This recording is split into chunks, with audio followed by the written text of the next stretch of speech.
going on, world? This is RJ Sid of ChicagoCashFlowProperties.com, the #1 source for real estate investing information in Chicago, as well as the occasional wholesale property. Let's get started. I wanted to make a quick video. Well, not say quick, it might be a few minutes, it might give you a second, about how to deal with some sellers. I've come across many sellers in my time, and I've made a list of the 6 common problems with dealing with some of them. And let's say, you know, they're deals you want to do, but for some odd reason sellers just have one of these 6 issues, right? So let's get started, because there's a lot of them. First thing is that they don't answer their phone.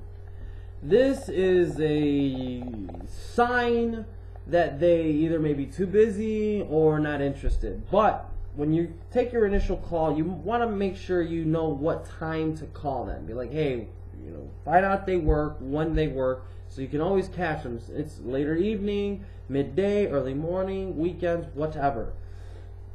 Let's say you have that, and you call them and they still don't answer. Here's some tips on how to deal with that. Call them with a different number, just to test to see if it's really you. You know, y'all might have done that with your ex-lovers. It's a trick that worked. I don't know. Anyways, so you call them with a different number, and let's say they don't respond to that, then it's a legitimate concern that maybe they are that busy or what have you. If you had sent them a letter, send them another letter saying, hey, we briefly discussed your property, and you know, you didn't commit to anything on the phone, but then you wanted to reschedule, and that's why you're calling. You just send them a letter, blah blah blah, and then you just put them in a follow-up system. You just follow up, let's say once every month or so, a month and a half. You want to keep track of the property as well, because you don't want them selling it and not telling you, because you should have been able to get that information from them, and you're just going to bother them until you do. You know what I'm saying? Tell me over the phone you don't want to talk to me. Until then, I'm going to bug you, literally, like a bug. It'll fly. Moving on, let's go to the second one real quick. They respond to your, this is what kills me, I don't get this part. They respond to your ads, they respond to your site, they put their information somewhere, they're interested in selling, you call them, and all of a sudden they just don't sound that interested on the phone, and when you're following up, they're like, we don't know what we're gonna do, da da da da.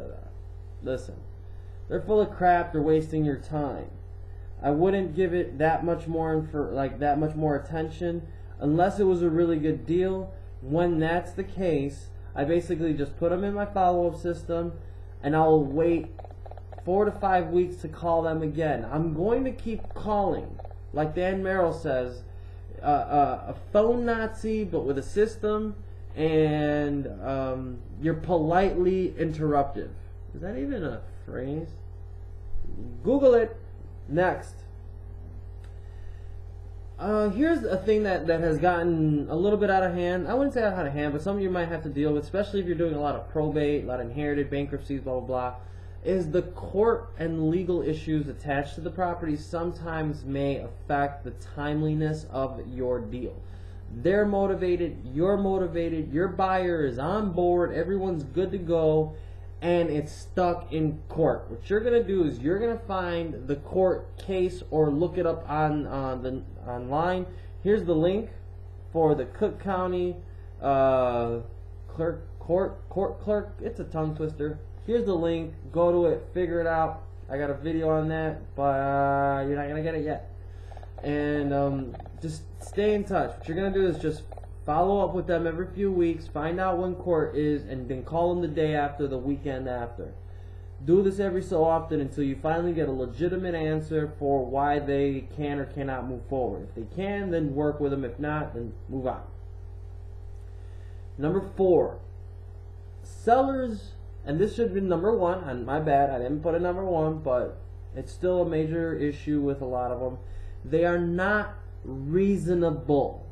Okay, a lot of times they're going to be talking about appraisals they got in 2004 and 6 and 7, and then they always say, I know the market's changed, blah, blah, blah, blah, blah. Your job, and you should know this by now, and shouldn't come to a surprise, your job is to get the price that your buyers can make money as you, and be reasonable with the seller as well.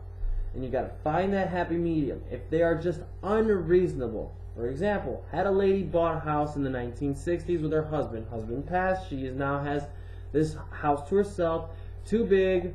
She hasn't lived in it for, let's say, 10 years. They just didn't know what to do with it. They waited too long. Like my friend said, party's over. And now she's looking to sell. And we're about a $30,000 difference between being able to do the deal and not do the deal. And the reason being is because my offer was at the same price that she bought it for in the 1960s.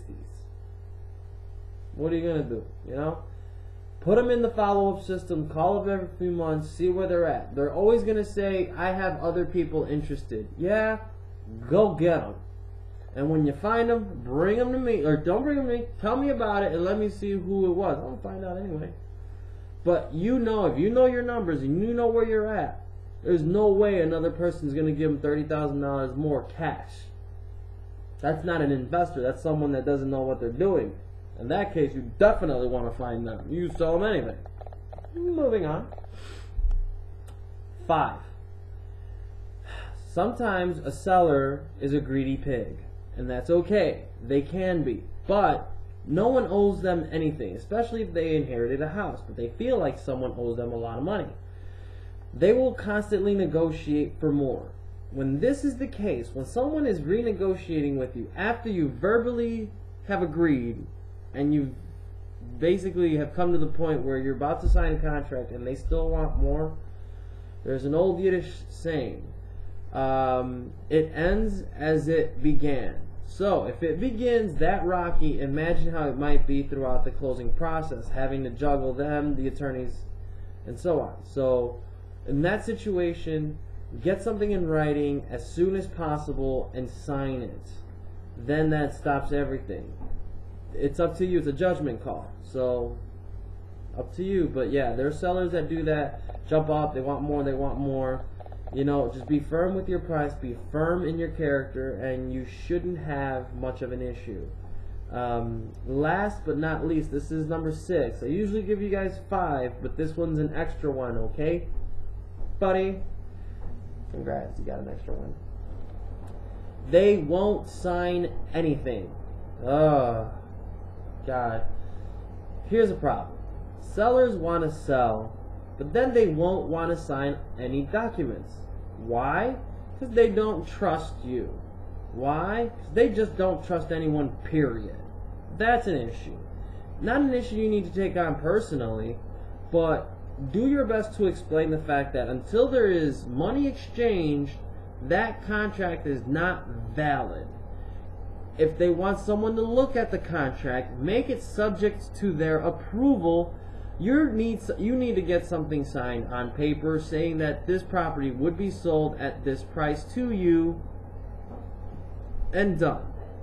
If they're not willing to sign that contract, and you still explain to them that, you know, there has been no money exchange, that you could still make it subject to the approval of, let's say, their attorney or aunt or whatever, and they're still refusing, this is a judgment call. I've been at the point with some people that I'm like, you know what, you're not good to do business with. I wouldn't want to be in this relationship. I wouldn't want to deal with you, especially if, like, you know, I got to bring in buyers to inspect the property and do that. Like, it's just going to be this ridiculous song and dance that you really want to make sure that you set the bar up front with them and tell them, hey, I'm not going to buy until I get something from you in written. Until then, goodbye. See how they react. It's a poker game. Play poker. You have the best hand. You're the cash buyer. They're the ones having to pay taxes, and most of the times they still owe taxes anyway.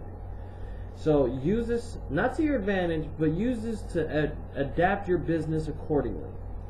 Everyone can be dealt with and given what they've reasonably asked for, as long as you're the one with the most patience, most information, and obviously you present yourself as a credible source, you know.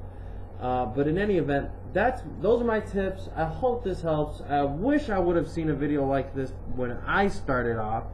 But in any event, I guess I'm be that guy. Anyway, check out some links to other stuff I got, some properties, my website, join stuff, subscribe to things. Alright, G. Love talking to y'all. Have a good one.